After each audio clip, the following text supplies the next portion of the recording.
যেই পোলার লগে আপনার বাড়ির কামের মেয়ের বিয়ে হওয়ার কথা ছিল সেই পোলার লগে আপনি বিয়ে করে নিলেন, কষ্ট তো লাগবেই ম্যাডাম। আমার হাজবেন্ড তোকে প্রপোজ করেছিল, প্রেম তো আর করেনি, ফুল আর চিঠি দিছিল ম্যাডাম। আমি তো লাত্তি মেরে ফালাই দিছি। যে বাসর আমার লগে পড়ার কথা ছিল সে বাসর করতেছেন ম্যাডামের লগে। আপনি তো একটা প্রতারক। আপনার অফিসে গেলে পরে যদি আমার বাইক টের করে দেয়। অফিস আমাদের, আর কাউকে যদি চাকরি থেকে বের করতে হয় সেটা আমরা করি। হায় হায়, অফিস তো আমার, বউ আমার, তাহলে তো আমার কোনো চিন্তাই নাই। সেটাই, আপনার যা ইচ্ছে আপনি করতে পারবেন, নো টেনশন। আচ্ছা ঠিক আছে। আচ্ছা, আপনি এক কাজ করুন, আপনি পেপারটা নিয়ে যান, কালকে সকালে আবার নতুন করে রেডি করে আনুন। হ্যাঁ, উনি কালকে সিগনেচার করে দেবে। আমি না সত্যি সত্যি সিগনেচার করতে পারি না। বুঝতে পেরেছি, ডোন্ট ওয়ারি, আমি আপনাকে আজকে রাত্রে সব শিখিয়ে দেবো। আচ্ছা ঠিক আছে। জন্য একটু কফি দিও তো। আমার জন্য একটু কফি দিও তো, নিজেটা নিজে বানায় খান। আচ্ছা আগে না, একটু সুন্দর মতো নায়কের মতো সেজে যাইতাম। তুমি এমনি অনেক সুন্দর, কোনো সমস্যা নেই, চলো। কবি ভণ্ড প্রতারক একটা। কি কও তুমি এগুলো, কি কইতেছো? হ্যাঁ তুমি আমারে পছন্দ করে আবার এই সম্পত্তি লোভে ম্যাডাম রে বিয়ে করছো। তোমার মতো বদমাইশ আমি আমার জীবনে দেখি নাই। আমার কোম্পানির ক্ষতি করে হইলেও তোমার বসের কোম্পানির অনেক লাভ করে দিতেছি না, এইটা যদি জানাজানি হয় তাহলে তো মস্ত বড় কেলেঙ্কারি হয়ে যাবে, বুঝছো? বুঝতে পারছি স্যার, আমি স্যারকে বলবো নেক্সট টাইম যদি আপনার অ্যাকাউন্টে টাকা পাঠিয়ে দেয় এবার মতো কাজটা করে দিন স্যার। ঠিক আছে, তোমরা কোনো চিন্তা করো না, কাজটা ঠিক মতোই হবে। যাও। আপনি একটু কলে থাকেন, হ্যাঁ, আর এখন যা যা হবে সবকিছু শুনবেন। আপনি যে কাজটা করছেন আমি কিন্তু কাজটা দেখে ফেলাইছি, হ্যাঁ, আমার কিন্তু ভাগ দিতে হবে।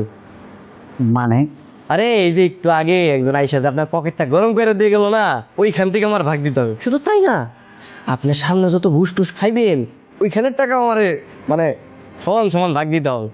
আমার তো দিতে আপত্তি নাই স্যার, আপনি কি সত্যি সত্যি ঘুষ খাইবেন? হ্যাঁ, ঘুষ দিতে সমস্যা কি? সমস্যা নাই তো। চাচা, আপনি কিন্তু বাবা অনেক ট্রাস্ট করতো, আর আপনি কিনা দিনের পর দিন এভাবে ঘুষ খেয়ে কোম্পানির 12টা বাজিয়ে দিচ্ছি। তোমাকে অনেক থ্যাঙ্কস, তুমি এই কোম্পানির অনেক বড় হেল্প করেছো। মানাই কেন মানাবে না? আপনি যখন সাহেবের মতন পরিপাটি হয়ে অফিসে যাবেন, সবাই আপনাকে রেসপেক্ট করবে, সম্মান করবে। হ্যাঁ, বুঝতে পারছি। তার মানে যে আপনার বন্ধুর মতো আর অন্য কেউ যাতে আমার অপমান করতে না পারে, তাই না? ম্যাডাম কি ম্যাডাম, বলো এই বাচ্চার বাপকা রাখো। মুকুল, আমি বলছি বাসায় চলো। না, আমি বাসায় যাবো না তো, আমি বাসায় যাবো না। আপনি আমার লাগে এত বড় একটা প্রতারণা করছেন, আপনাকে কোন আমার উত্তর দিতে পারে, উত্তর দেন। তাহলে কেন লুকাইছেন, কেন লুকাইছেন আপনারা? এখন আপনারা আমার এমনি ঠকায়া আরেকজনের বাচ্চারা আমার ঘরে চাপাই দিতে চাইছিলেন, হ্যাঁ? আপনারা কি একবার ভাবেন নাই যেটা অন্যায় কাজ করতেছেন? ভাবছেন একবারও? ওটা ছিল দুর্ঘটনা।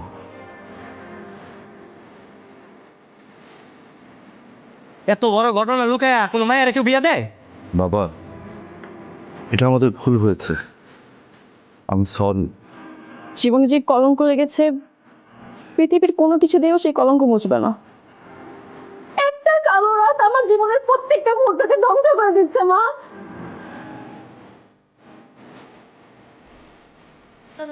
সন্ধ্যার বাচ্চা আজকে থেকে আমার বাচ্চা, আজকে থেকে আমি বাচ্চার মা। বাবার সন্ধ্যা তো আপত্তি করবো? কোনো সমস্যা নেই, আমি ওরা রাজি করবো, ওরা যেভাবে রাজি করানো লাগে আমি সব কিছু জানি, ওইভাবে রাজি করবো। সন্ধ্যা ম্যাডাম সকাল থেকে বাড়িতে নাই, তার নাম্বারও বন্ধ। আমরা কেউ কিছু জানি না হ্যাঁ কই গেছে। আমি জানি, আমি জানি সন্ধ্যা কই থাকতে পারে, আমি জানি। আমি ওরা নিয়ে এসতেছি, সমস্যা নেই। চল তাদের চল। এই না না, তোর যাইতে পারো, থাক। আমি নিয়ে এসতেছি সোমবারে, আমি নিয়ে এসতেছি। আপনি এখানে মায়া দেখাতে এসেছিলেন, তাই না? আমার মানসিক উপলব্ধিতে এখানে আসছি, তোমার ছাড়া থাকতে পারবো না।